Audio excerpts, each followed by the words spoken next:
Hey, what's up? It's Doug, Growing in Faith Farm, dropping off a video real quick. Going to talk about some of the challenges of living off grid during the winter time. We live in the Midwest, and today's high is like 10 degrees. Tomorrow overnight it's going to be 0, so winter's already here. We're going to take a little walk right now, and just kind of see what's going on. One thing about the cold is that it's been raining a lot and it's froze up the ground, because it was like a pretty muddy mess out here. You have to consider all things when living off the grid. You can see I built a new A-frame chicken house. I had some fryers in there. Nothing's in there right now. That's pretty much for like pullets and fryers. Fryers are your meat chickens. You don't eat your egg layers. The egg layers are all inside of this barn here. There's their little door, and if I open that right now, maybe one might come out, but it's pretty cold, so they'll pretty much stay in there. I am actually going to pull this over here on this side, flip it around, and I'm going to cut a window into it in the back there so it has a south-facing window. But I just kind of put that up because we had some fryers coming, and I built it out of used barn material and some tin I had laying around. So you always try to use everything you have as much as possible.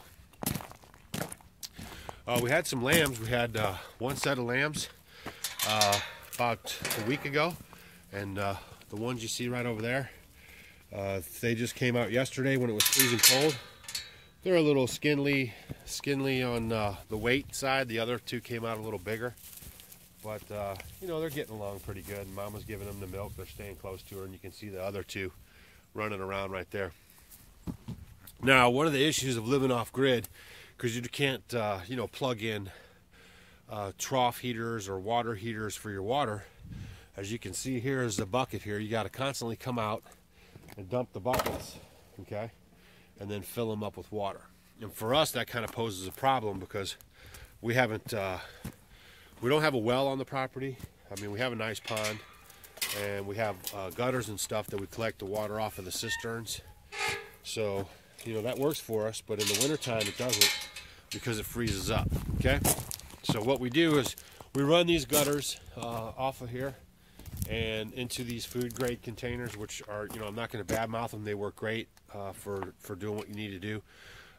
Things we're learning too is like, you want to black this out so no light gets into there, because it'll get a little algae in there. We go through the water pretty fast in the summertime anyway, so it's not a big issue for us. But if it was sitting around for a long time without being used, you wouldn't want to have that. You'd want to black this out so you could get as least amount of light penetration as possible to keep the water better longer, okay?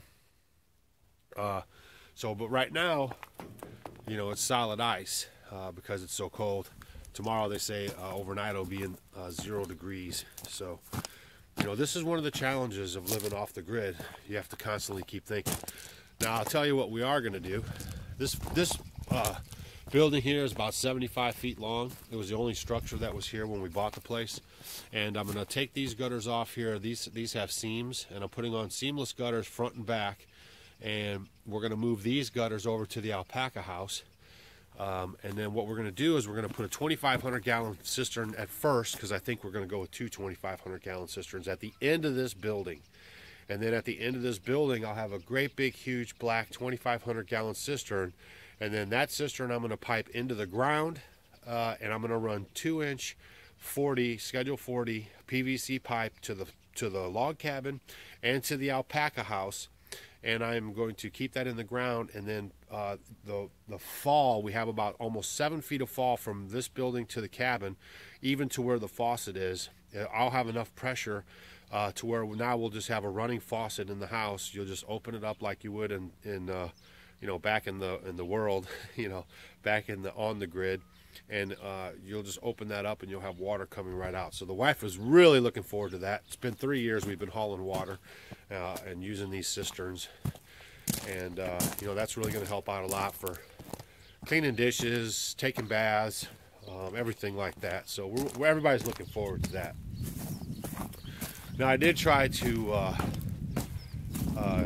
get the garden plowed under, for wintertime. I usually like to get the garden plowed under late in the fall, early winter, and then let it set until spring, because sometimes it's hard if it keeps raining, to get the garden plowed in the spring. So, but I had a problem with the horses. The horses backed up on me, and they broke this thing here, you know, that holds the tongue on. And so I had to get that fixed, and by the time I got it fixed and got back out here to try to get the garden plowed, you can see we did a couple runs. And by the time I got back out here to get the garden plowed, the cold weather set in, so this is how I'm stuck right now. So I don't know if it'll thaw out anymore, because winter's pretty much here. So, you know, I'll probably just end up having to do it in the springtime. We got the wagon out right now, as you can see. I've been fetching wood. I've been cutting down a neighbor's tree, and here's my pile's pretty low for this year. I was kind of lazy on getting my wood together, but you know, I figure in the wintertime it's fine to get out in the cold and work. You don't sweat as much, so that works out good for us. But that's about it with that. Now the other thing you got to do, because the horses, you know, of course I don't haul water for the horses, because you know that would get crazy. Horses drink quite a bit of water. So we're going to walk out to the pond right now, and we'll show you how we keep the horses watered. You know, we have several different paddocks that I put up all this fencing. This is the alpaca paddock. We have 2 paddocks for the alpacas, and we do pretty much the same thing with the alpacas as we do for the sheep. We just go out, we bust up the ice in their containers, bring in new water, and you know, you can do that relatively easy with a couple of 5-gallon pails, and then you know, you just check on them throughout the day. So we got all our fencing up, worked out good, and I put these little 4-foot gates in after the fact. And I don't know, did I do a video on that?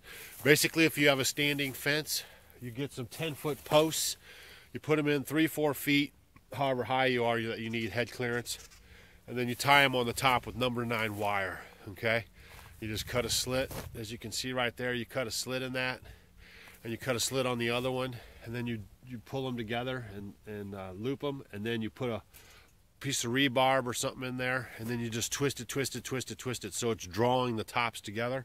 So that'll prevent the fence, the pressure of the fence, from pulling them apart. Okay, it'll keep them steady, and then you know, you still retain your tightness in your fence. All right, now we're getting out to the pond. Now the horses come over here whenever they want, get water. Now I busted this up already this morning, as you can see.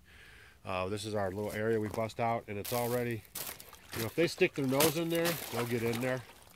But we like to keep it busted open for them, make it easy as possible. I've heard of horses going out on the ice after a snowstorm, actually falling in the ice. I mean, that would just break my heart. You know, one of the things that we believe, you know, we're responsible for the animals. We have dominion over them, and it's up to us to take care of them. Okay, so what we do at our household is, you know, before I eat anything in the morning, I make sure that the animals are watered and fed. It's in your scriptures if you want to look it up. It's in Proverbs, and it's just the general thought process behind following the Torah. Okay, because we're Torah observant believers, and you know, that's the name of the game. If you believe this stuff at all, you know, believing or not believing in the Messiah really isn't going to do much for you. Keeping the Torah is the name of the game. The whole point of the Messiah was to gather the lost sheep. You'll find that in your scriptures. He says, I did not come for the righteous, you know, but I came for the lost sheep of the house of Israel. And basically, if you read the front of the book, you'll see that the 10 tribes were scattered to the north. And all the prophecy about the Messiah is about him coming and gathering the people that have turned their back on the covenant, that aren't keeping the Torah anymore. Okay? So we do, to the best of our ability, without any, you know, rabbinical rabbis or Jews teaching us, we're trying to fumble our way through with a ear of inclination. You know, our heart's desire is to truly walk in this Torah, and if we're going to make mistakes, that's fine.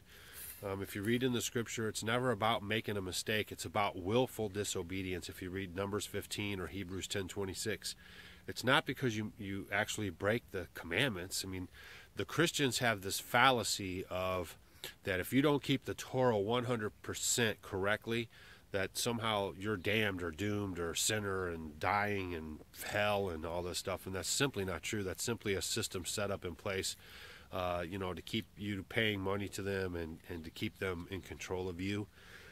That's nowhere in Scripture, you know. So we like to keep the water busted up. And I come out here a couple times a day in the wintertime. And then I push the big chunks underneath that's not busted up, or I throw them on top of the ice. Now, in one time, okay, in the future, we're going to cut our own ice out of this pond and store it in an ice house.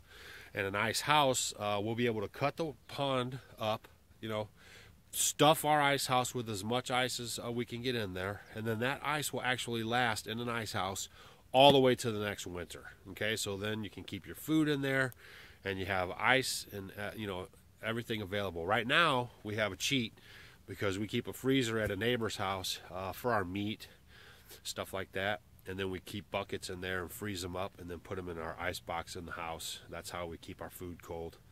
But in the future I'll be building an ice house. We'll cut ice out of this pond, drag it over to the ice house, stack it in there, and it will actually stay cold, you know, it'll actually stay cold till the following year, so we can put more ice in there. I just heard a loud noise in the alpaca house, so I probably have to go see what's going on. Now I usually like to bust 2 spots open in the pond in case 2 horses come down at the same time. I don't want them squabbling over the water hole, so I keep another spot open right here. Alright, so like I said, it's one of the challenges of living off the grid is the water situation. Now I'm going to build those solar boxes for the alpacas and for the sheep, but again for the horses I'll always be busting water out of the pond because it's just easier for them to walk over to the pond and drink some water. Okay, so I don't know if I showed you the alpaca house that I built by myself. My son came up and helped me put some of the posts in, but ultimately I built the whole thing single-handedly, and the wife did help with a couple of you know, laying the tin up. Okay, if you have interested in building a barn or something for your animals and you live in a colder climate, what I did was I put this clear, they call it like window stuff, this clear stuff here. I put that around the whole barn, and man, it works great in the wintertime because it draws the heat into the barn. There's one of our alpacas. I had to separate these two because they're fighting too much. But these clear windows allow it to get a little warmer in here. So here's Lorenzo, one of our males. I let him out, but I keep him pinned up too because he's just too bossy right now. He's with Christians outside, and he's hurting Christian, and I don't like that. So looks like we have a lot of hay waste in here right now. And then the water in here tends not to ice up so fast because of, I'm gonna have to bring them some more water out because of the windows. I get a nice south sun, you know, on the window. So we're gonna go over here and I got one of these new things here, these selfie sticks, and it helps me out a lot with getting a little more video in on it. Panoramic. Keep it a little further away from me. Alright, my little gate system here is being a pain. That's because the wife was in here. So she did it her way. And I usually have a different setup here that I do. She's got it kind of tight. It's making it for me difficult. Alright. So we're going to come in here. Open this door here. She had the doors closed. What are you doing? What are you fussing about? Huh?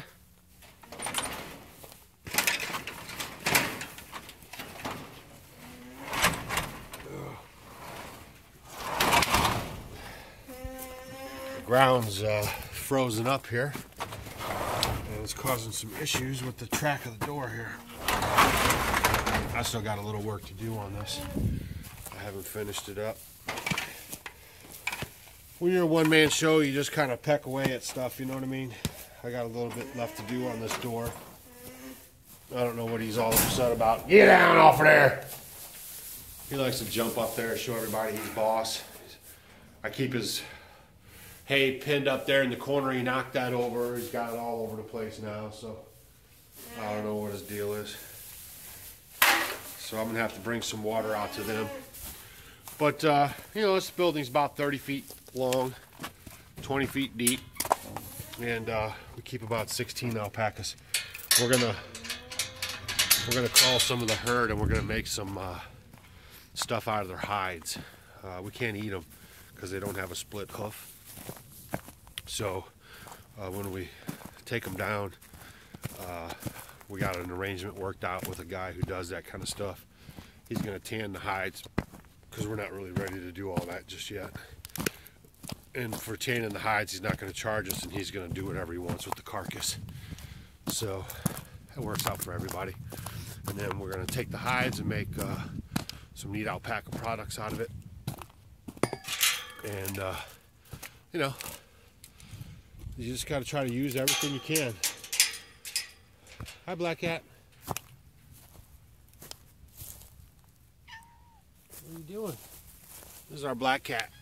He's a good boy. I don't know what he's doing. He's acting kind of weird today.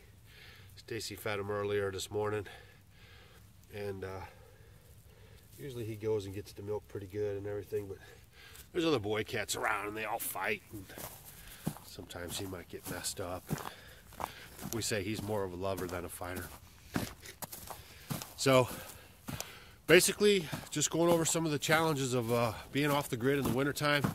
You know, you got to keep a wood pile going pretty good. You're always breaking ice for the animals so they can drink. Hydration is important.